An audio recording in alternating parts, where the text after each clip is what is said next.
बीते 10 साल में प्रधानमंत्री मोदी ने सिर्फ चुनाव ही नहीं जीते हैं बॉस, बल्कि देश की नींव भी मजबूत की है और सनातन का गौरव भी फिर से स्थापित किया है। लोकसभा चुनाव के नतीजों के बाद जिनको भी लग रहा था कि अब आगे क्या ही कर पाएंगे, दिल्ली चुनाव के नतीजों के बाद पीएम मोदी ने क्लियर कर दिया कि न तो देश के विकास की रफ्तार कम होगी, न सनातन छूटेगा और न देश और सनातन के खिलाफ जाने वाले लोग छोड़े जाएंगे। और अब तो मोदी, योगी और बागेश्वर बाबा की तिकड़ी इस काम में लग चुकी है। मोदी तो जो कर रहे हैं वो सबके सामने है ही, योगी के महाकुंभ की चर्चा दुनिया भर में है ही, और अब बागेश्वर बाबा ने जिस तरह सनातन को मजबूत करने के साथ सबका इलाज शुरू कर दिया है, कैंसर हॉस्पिटल बनाकर, वो भी देखने और जानने लायक है। और तीनों का हिसाब क्लियर है। नारा एक है तो सेफ है, बटेंगे तो कटेंगे। इधर सनातन विरोधियों को निपटाया जा रहा है, उधर पीएम मोदी निकल गए नए प्रोजेक्ट्स को देखने के लिए, विकास का काम देखने के लिए, यानी सनातन का काम भी और साथ साथ विकास का काम भी। इसलिए आप 2 दिन में देखिए कि बाबा बागेश्वर के साथ पीएम मोदी दिखे तो एक ही दिन में मध्य प्रदेश, बिहार से लेकर असम तक back to back PM Modi के मेगा इवेंट हुए। भाई कहीं किसानों को पैसा बांट रहे थे, कहीं निवेश लाने के लिए चले गए, कहीं पर कोई नया प्रोजेक्ट शुरू कर दिया, मतलब कहीं कोई रिलैक्स मोड में जाने का सवाल ही नहीं। सब सोच रहे होंगे कि दिल्ली के बाद अब बिहार का नंबर है, फिर बंगाल, फिर असम, फिर यूपी, और जिस तरह से नरेंद्र मोदी फुल स्पीड में आगे बढ़ रहे हैं, मोदी को रोकना किसी के लिए भी नामुमकिन दिख रहा है। क्योंकि जो भाई रिलैक्स ही ना कर रहा हो, जो काम पे काम किए जा रहा हो, जो ना रुकता हो ना थकता हो, जिसका विजन क्लियर हो, ऐसे नेता को आप कैसे टक्कर दीजिएगा। भाई राहुल गांधी एक चुनाव हारते हैं, सन्नाटे में चले जाते हैं। केजरीवाल कहां किस गुफा में है, कब निकलेंगे, निकल रहे हैं तो कब निकल रहे हैं किसी को पता नहीं। मोदी का मिशन बिहार और बंगाल क्या है, इस पर कैसे काम चालू हो गया है, आज लालू से लेकर ममता कैंप तक में कैसे और क्यों हड़कंप मचा, आज आपको दिखाऊंगा। योगी ने आज सनातन विरोधियों के धागे कैसे खोले, ये दिखाऊंगा। कटरीना कैफ से लेकर अक्षय कुमार तक कैसे सनातन के ब्रांड एम्बेसडर बन रहे हैं, ये दिखाऊंगा। और बाबा बागेश्वर की पर्ची पीएम मोदी ने खोली तो क्या निकला और हिंदू राष्ट्र पर क्या बात हुई, सब दिखाऊंगा, बताऊंगा। लेकिन पहले एक झलक देखिए।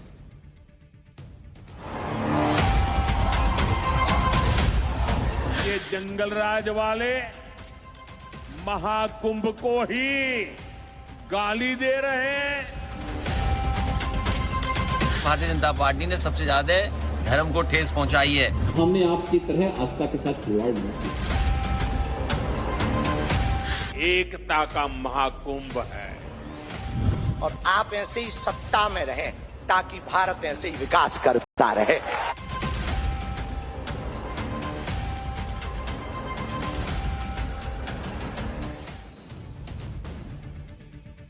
प्रधानमंत्री नरेंद्र मोदी, सीएम योगी और बाबा बागेश्वर की तिकड़ी ने सनातन विरोधियों में कैसे आग लगाई हुई है, इसका ट्रेलर आपने देखा, लेकिन पूरी पिक्चर अभी आपको आगे दिखाऊंगा। पहले यह देख लीजिए कि दिल्ली जीतने के बाद कैसे पीएम मोदी आज बिहार के मिशन पर निकल गए। अभी चुनाव में टाइम है, साल के अंत में पीएम अभी से लग गए काम में। पीएम के बिहार आते ही कैसे लालू प्रसाद यादव और उनकी पार्टी में खलबली मच गई, यह भी देखने लायक। आज प्रधानमंत्री मोदी बिहार के भागलपुर चले गए। उन्होंने किसान सम्मान निधि की 19वीं किश्त जारी कर दी, किसानों के खाते में डायरेक्ट पैसा ट्रांसफर हुआ। भागलपुर में पीएम मोदी के लिए इतनी भयंकर भीड़ आ गई, आप देखिए ना बॉस, ग्राउंड में पीएम मोदी की सभा थी, कोई ग्राउंड छोटा पड़ गया, इतनी भीड़ आ गई नरेंद्र मोदी को सुनने और देखने। जहां तक नजर जा रही थी लोग ही लोग। भागलपुर में पीएम मोदी ने नीतीश कुमार के साथ रोड शो भी किया। इस दौरान लगातार मोदी के नारे लगे ही जा रहे थे। मुख्यमंत्री नीतीश कुमार के साथ रोड शो करके पीएम मोदी ने इंडी गठबंधन के सपनों पर पानी फेर दिया, क्योंकि वो तो अभी तैयारी शुरू भी नहीं की है, यहां काम चालू है। इंडी गठबंधन सोच रहा था कि नीतीश कुमार फिर से पलटी मारेंगे, लेकिन नरेंद्र मोदी के सामने ही नीतीश कुमार ने कुछ ऐसा कह दिया जिसे सुनकर पीएम मोदी फिर मुस्कुराने लगे। देखिए आप भी क्या बोला उन्होंने। और अब इधर उधर कुछ नहीं, पूरे देश में इन्हीं के नेतृत्व में आगे और काम बढ़ेगा। और इतना हम आपको बता देते हैं कि हम लोग मिल करके उनके नेतृत्व में ही, और जिस तरह से बिहार का भी काम हम लोग कर रहे हैं, तो इसलिए अगली बार जो होने वाला है तो उसमें भी आप लोगों से यही उम्मीद करते हैं कि जैसे पहले किए थे फिर पूरे पैमाने पर सहयोग दीजिए, ताकि उनके चलते और हम लोगों के सहयोग के चलते काफी विकास होगा। नीतीश कुमार की छवि ऐसी बन गई है कि उनको लगता है उन पे कोई ज्यादा विश्वास करता नहीं, इसलिए बेचारे बार बार बोलते हैं, याद दिलाते कि नहीं जाऊंगा मैं, इधर उधर नहीं जाऊंगा। पीएम भी हंस रहे हैं सुन के। एक तरफ तो नीतीश कुमार एक तरह से कान पकड़ रहे हैं कि अब नहीं जाऊंगा कहीं, मोदी के साथ ही रहूंगा। दूसरी तरफ नरेंद्र मोदी भी संकेत दे रहे हैं कि वो नीतीश कुमार को बिहार का शिंदे नहीं बनने देंगे। मतलब जैसे महाराष्ट्र में चुनाव के बाद शिंदे की सीएम की कुर्सी चली गई क्योंकि बीजेपी को जबरदस्त बहुमत आया, वैसा बिहार में होना मुश्किल है।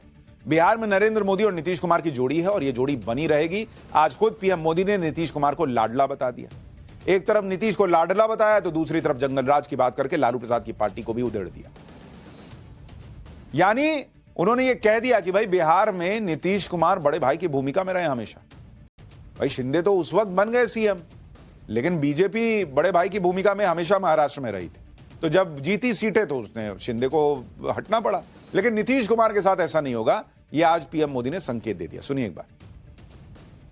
बिहार के लोकप्रिय एवं बिहार के विकास के लिए समर्पित हमारे लाडले मुख्यमंत्री नीतीश कुमार जी, बिहार के लोकप्रिय एवं बिहार के विकास के लिए समर्पित हमारे लाडले मुख्यमंत्री नीतीश कुमार जी गांव गांव से श्रद्धालु एकता के इस महाकुंभ होकर आ रहे हैं। लेकिन ये जंगल राज वाले महाकुंभ को ही गाली दे रहे हैं। महाकुंभ को लेकर भद्दी भद्दी बातें कर रहे हैं। राम मंदिर से चिढ़ने वाले लोग महाकुंभ को भी कोसने का कोई मौका नहीं छोड़ रहे हैं। मैं जानता हूं महाकुंभ को गाली देने वाले ऐसे लोगों को बिहार कभी भी माफ नहीं करेगा। प्रधानमंत्री मोदी के बिहार दौरे से लालू यादव और कांग्रेस दोनों की नींद उड़ गई। महागठबंधन वालों को लग रहा है कि पीएम मोदी बिहार में उनका गेम बिगाड़ देंगे और इसलिए पीएम मोदी के दौरे पर हमले हो रहे हैं। लालू यादव और तेजस्वी यादव किस तरह से अग्रेसिव हो गए, किस तरह से बातें कर रहे हैं, क्या कह रहे हैं। भाई ट्वीट भी हो रहा है, बयान भी हो रहा है। प्रधानमंत्री आज बिहार में इसलिए हैं, बिहार में आज इसलिए बिहार में झूठ और जुमलों की बरसात होगी। ये लालू यादव के ट्विटर अकाउंट से ट्वीट हो रहा है, इस तरह की बातें की जा रही। तो ये अपने आप में आपको देखना चाहिए कि क्या अभी भाई आप तैयारी नहीं कर रहे हैं, दूसरा आदमी कर रहा है, तो उसको लेकर वहां पे अभी से जो है स्थिति गड़बड़ा गई है। तेजस्वी यादव पीएम मोदी पर अटैक कर रहे हैं कि चुनाव का टाइम आ गया है तो बिहार याद आ रहा है। लेकिन सच यह है कि चुनाव तो 8 महीने बाद होने हैं। अगर चुनाव के लिए करना ही होता ये सब तो उसी टाइम पर घोषणाएं होती, लेकिन घोषणा इस बजट में ही हो गई थी जब बिहार के लिए मखाना बोर्ड बनाने का ऐलान हुआ था। और सिर्फ घोषणाएं नहीं हो रही हैं, काम भी हो रहा है, खासतौर पर बिहार के मखाने को लेकर, क्योंकि देश का 90% मखाना बिहार में होता है। बिहार से देश में ही नहीं दुनिया भर में मखाना जाता है। अमेरिका, यूरोप, ऑस्ट्रेलिया, जापान, हर जगह बिहार का मखाना जाता है। बिहार में मिथिला के इलाके में खासतौर पर मखाना होता है। मधुबनी, सहरसा, सुपौल, दरभंगा जैसे जिलों में मखाने की खेती होती है। आज जब पीएम मोदी भागलपुर गए तो उनका स्वागत भी मखानों की माला से किया गया। पीएम मोदी ने बिहार के मखाने पर कहा कि साल में 300 दिन वो खुद मखाना खाते हैं और बिहार के मखाने को दुनिया भर में पहुंचाना है। एक बार सुनिए पीएम मोदी। मखाना आज देश के शहरों में सुबह के नाश्ते का प्रमुख अंग हो चुका है।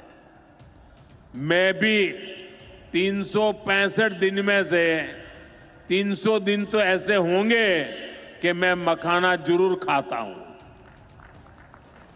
ये एक सुपर फूड है जिसे अब दुनिया के बाजारों तक पहुंचाना है। इसलिए इस वर्ष के बजट में मखाना किसानों के लिए मखाना बोर्ड बनाने का ऐलान किया गया है।